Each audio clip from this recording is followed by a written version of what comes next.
የአሜሪካ የጦር ጀቶች ከበድ ያለ ወታደራዊ ልምምድ እያደረጉ እንደሆነ ተሰምቷል። የመጨረሻውን የአየር ጥቃት በቬንዙዌላ ላይ ለመፈጸም አውሮፕላኖቹ ሽር ጉድ እያሉ ነው ብሏል ዎል ስትሪት ጆርናል።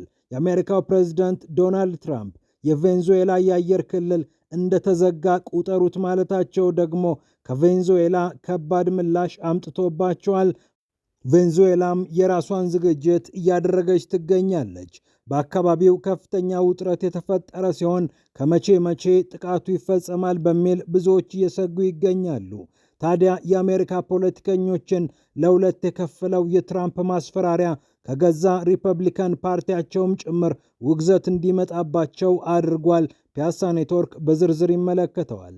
ወደ ዩክሬንና ሩሲያ ጉዳይ ስናመራ ዩክሬን በጥቁሩ ባህር የፈጸመችው የድሮን ጥቃት ከተጠበቀም ካልተጠበቀም አቅጣጫ ውግዘት አምጥቶባታል። ቱርክ በተለይ እሳት ለብሳ እሳት ጎርሳ በኪየቭና በመሰሎቿ ላይ ከበድ ያለ ማስጠንቀቂያ እንድታወጣ አድርጓታል። ይህ ጉዳይ በጥቁሩ ባህር ብቻ የሚወሰን አይደለም፣ ጦርነቱ እየተቀጣጠለ ነው ያለችው አንካራ የግሏን ማስጠንቀቂያ አሳልፋ ሰጥታለች። የዜሌንስኪዋ ሀገር ዩክሬን በሌሎች ሀገራትም እየተወገዘች ትገኛለች። ፒያሳ ኔትወርክን ስትከታተሉ ሁሉንም በጥልቀት ታገኛላችሁ።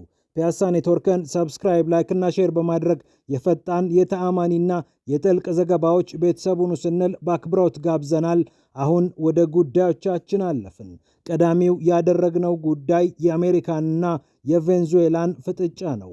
አሜሪካና ቬንዙዌላ ካሁን ተፋለሙ የሚያስብሉ የተለያዩ ዘገባዎች እየወጡ ይገኛሉ። የአሜሪካው ፕሬዝዳንት ዶናልድ ትራምፕ የቬንዙዌላ የአየር ክልል እንደተዘጋ ቁጠሩት ማለታቸው ደግሞ ውጥረቱ ከፍ እንዲል አድርጓል። አየር መንገዶች፣ የተለያዩ እጽ አስተላላፊዎችና ሌሎችም የሚመለከታችሁ የቬንዙዌላን የአየር ክልል ዝም ብላችሁ መግባት አትችሉም ማለታቸው በየትኛውም ሰዓት ጥቃት ሊፈጸም ይችላል በሚል ትርጉም እንዲወሰድ አድርጓል።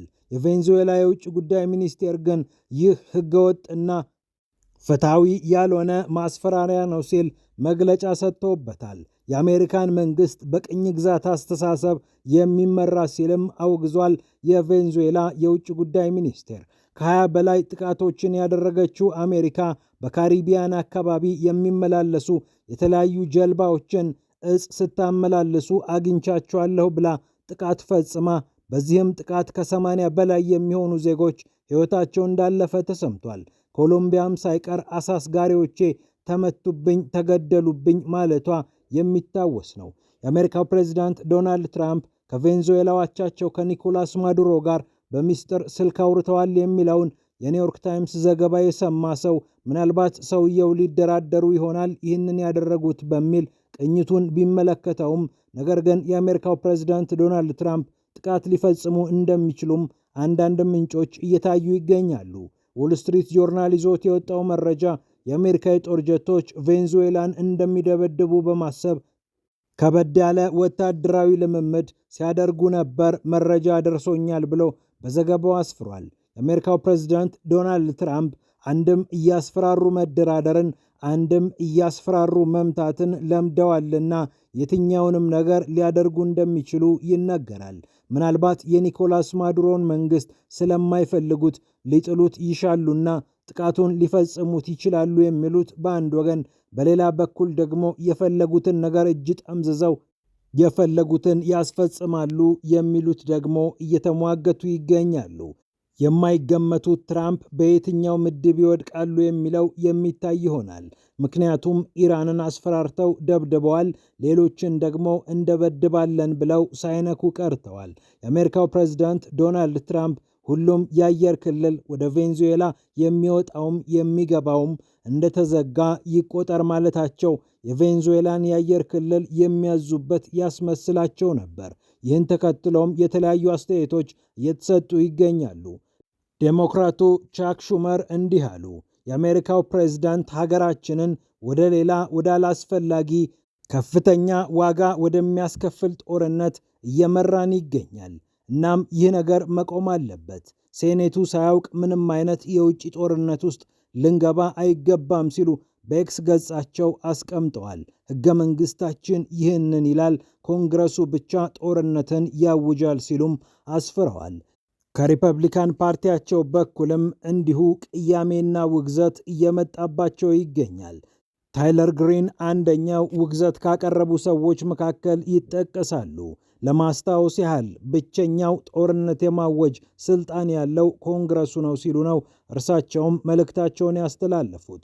የአሜሪካ የፌዴራል አቪዬሽን አስተዳደር በቬንዙዌላ አካባቢ የሚደረጉ በረራዎችን በተመለከተ ማስጠንቀቂያ ከሰጠ በኋላ ትራምፕ ደግሞ በአንደበታቸው ይህንን ማረጋገጣቸው አሜሪካ በቬንዙዌላ ላይ ጥቃት ልትፈጽም ትችላለች የሚለው ጉዳይ ጎላ ብሎ እንዲሰማ አድርጓል። ለተባበሩት መንግስታትና ለተለያዩ ተቋማት ደግሞ የቬንዙዌላ መሪዎች መልእክት እያስተላለፉ ይገኛሉ። የቬንዙዌላ ወታደራዊ ልምምድም ተጠናክሮ ቀጥሏል። ቬንዙዌላ በጠረፉ አካባቢ ከበድ ያለ ወታደራዊ ልምምድ ስታደርግ እንደነበር የቬንዙዌላ የመንግስት መገናኛ ብዙሃን ያሰራጯቸው ዘገባዎች ያመላክታሉ። ቬንዙዌላ እና አሜሪካ ወደ ከፍተኛ ጦርነት ሊገቡ ይችላሉ የሚለው ጉዳይ አሁን አይደለም እየተሰማ የሚገኘው።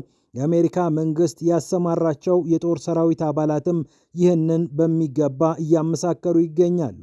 ዩኤስኤስ ጌራልድ ፎርድ የተባለው ግዙፍ የጦር መርከብ ወደ አካባቢው መንቀሳቀስ ሲጀምር ነበር ዓለም ምን እየሆነ ነው ብሎ መጠየቅ የጀመረው። አሜሪካ ወደ አካባቢው ወደ 15000 የሚጠጉ ወታደሮችን እንዳሰፈረች ይታወቃል። ጌራልድ ፎርድ የተባለው የጦር መርከቧ ብቻውን አንድ ግዙፍ ጦር እንደማንቀሳቀስ ይቆጠራል። ምክንያቱም በውስጡ በትንሹ 4600 አካባቢ የሚሆኑ ተዋጊዎችንና ሌሎች ሰራተኞችን መያዝ ይችላል።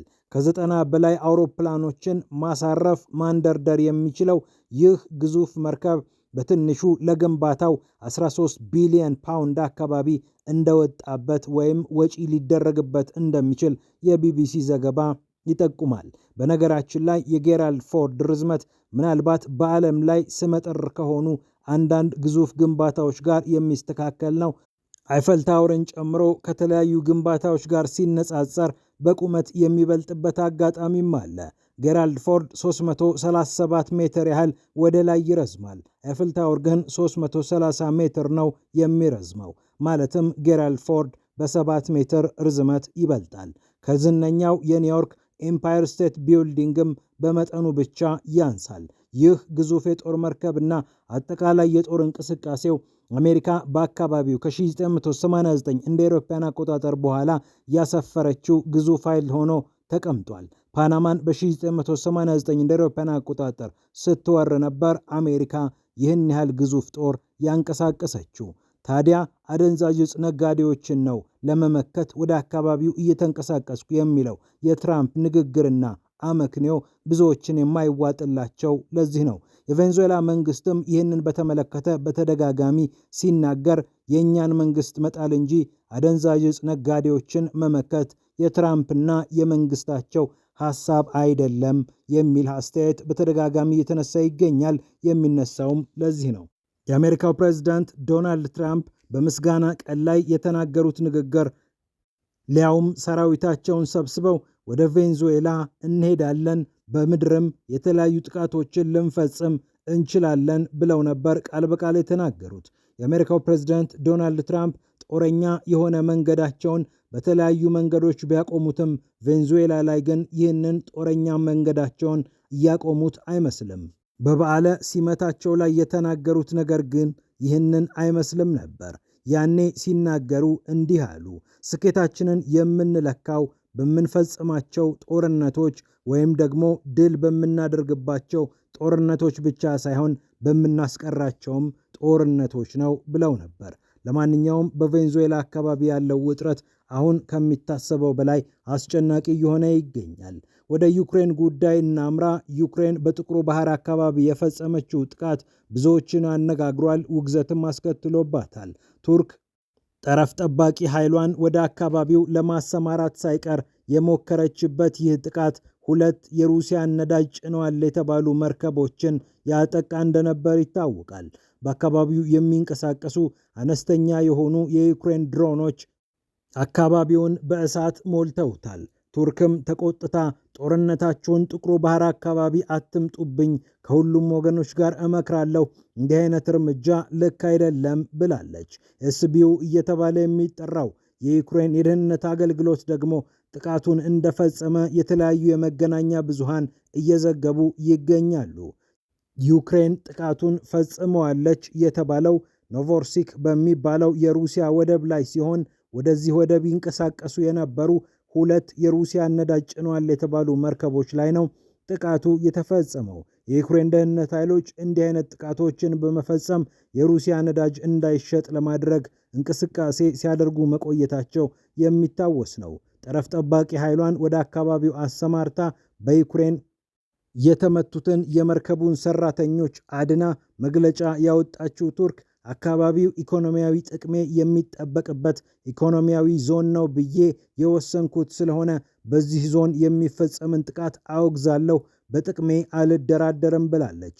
በአካባቢው የሚንቀሳቀሰው ሲፒሲ የተባለው ኩባንያ ደግሞ 80 በመቶ የሚሆነውን የካዛኪስታንን የነዳጅ ዘይት የሚያቀርብ እንደሆነ ይታወቃል። ታዲያ ይህ ኩባንያና ካዛኪስታንም በጥቃቱ ላይ የራሳቸው አስተያየት ነበራቸው። በተለይ ካዛኪስታን ጥቃቱን በከፍተኛ መጠን አውግዘዋለች። ዩክሬን እንዲህ አይነት ጥቃት ለመፈጸም የበለጠ ያነሳሳት አሜሪካና አውሮፓ የሩሲያን ነዳጅ አንገዛም፣ አትግዙ የሚሉ ማዕቀቦችን በተከታታይ መጣላቸውን ተከትሎ እንደሆነ ይታወቃል። የዩክሬኑ ፕሬዝዳንት ቮሎዲሚር ዜሌንስኪ በዚህ ተነሳስተው በሩሲያ ነዳጅ ጫኝ መርከቦች ላይ ጥቃት ፈጽመዋል። የጋምቢያን ሰንደቅ ዓላማ አውለብልበው ነበር የተባሉት 2ቱ መርከቦች ሲንቀሳቀሱ በዩክሬን ድሮን መመታታቸው ከተነገረ በኋላ በተለይ አንደኛው መርከብ በከፍተኛ መጠን እንደተመታና እሳትም ተነስቶበት እንደነበረ ነው የታወቀው።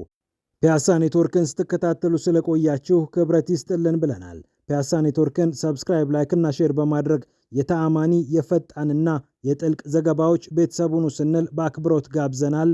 ሰላም ለዓለማችን።